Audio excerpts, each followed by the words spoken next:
Hi everyone, thanks for dropping by my YouTube channel today, where I'll be testing Jeff's QuadraFire TASSB-93V.12A Pellet Stove Controller. It's a serial number 19702. Jeff sent me this one because of a couple reasons. One of them being that the stove completely stopped working, and the other being that before this he was hearing some chattering noise in the controller. So with the chattering noise, I always tell people the only real option you have there is to get your controller repaired. Jeff sent me his controller and I received it yesterday. I spent some time on it, performed some troubleshooting, replaced a number of components on it, and it's now ready for final test. I have it connected to my tester right now, and I'll describe my tester. Of course, we have the pellet stove controller itself, that's Jeff's unit. I have a temperature simulator, which is used to simulate a K-type thermocouple. Let me tweak it up. I have it at 43 degrees Fahrenheit, which is a cold room. So that's the temperature that the controller will see when I turn things on.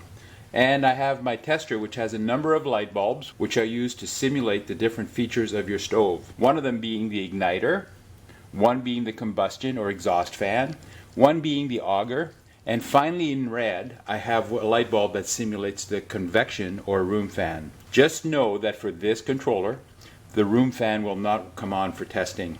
That's a feature that is part of your stove. It's not anything that the controller actually has control over.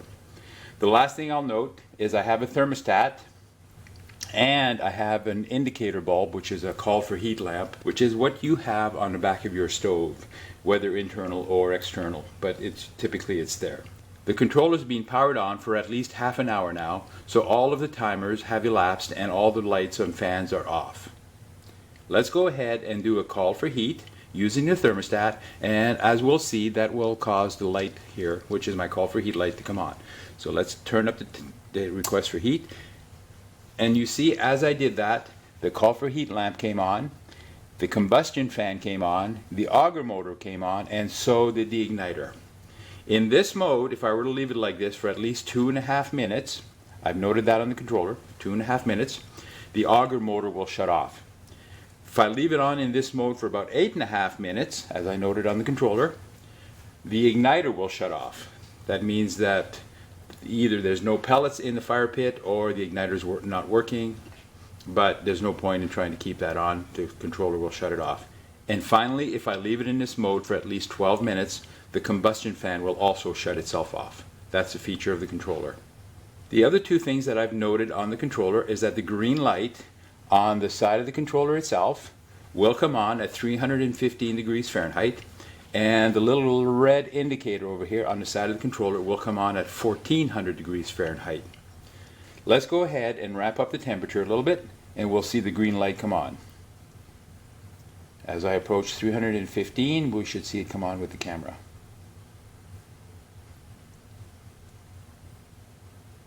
There we have it. I went by, so if I go below 315, above 315, below, above, we see that the green light can be made to come on and off at approximately 315. If I keep increasing the temperature, we'll get to 1400 degrees Fahrenheit, and a couple things will happen when the red light comes on. The thing that I expect to see is that the red light come on and the igniter will shut off. There we see it. If I go up and down on the temperature, we can cause the igniter to go off and on and off, on and off, on and off.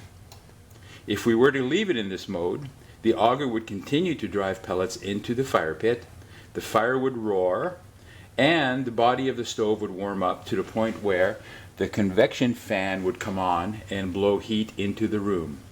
Blowing heat into the room would cause it to warm up, and the thermostat would eventually open, causing the auger to stop driving pellets and the fire to dampen a little bit. As the fire dampens, the room will slowly cool, and eventually the thermostat will kick back in and the auger will start driving pellets once again. That cycle will continue on and on as long as there are pellets in the hopper or that no one has adjusted the thermostat. Should you get to the point where the room is so warm that you want to turn the thermostat off, you would turn it down, and we see that the fire would no longer be sustained by incoming pellets. it would slowly die down, and eventually the combustion fan would shut itself off as the whole stove is cold. So Jeff, there we have it. In my opinion, your pellet stove controller is fully functional once again. I've replaced a number of components on your circuit board in hopes of making it more robust and correcting the problem which caused it to chatter. When it's time for you to reinstall this controller into your stove, feel free to give me a call and I'll provide guidance as required. I want to thank you very much for sending this to me. I appreciate it.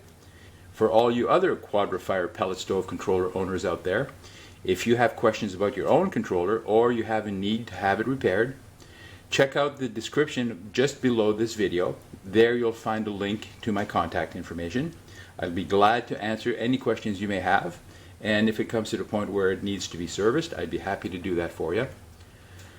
I want to thank you all for watching this video. I hope you'll take a few seconds to give it a thumbs up, and I hope that you subscribe to my channel. I would appreciate that very much. Thanks everyone. Bye-bye.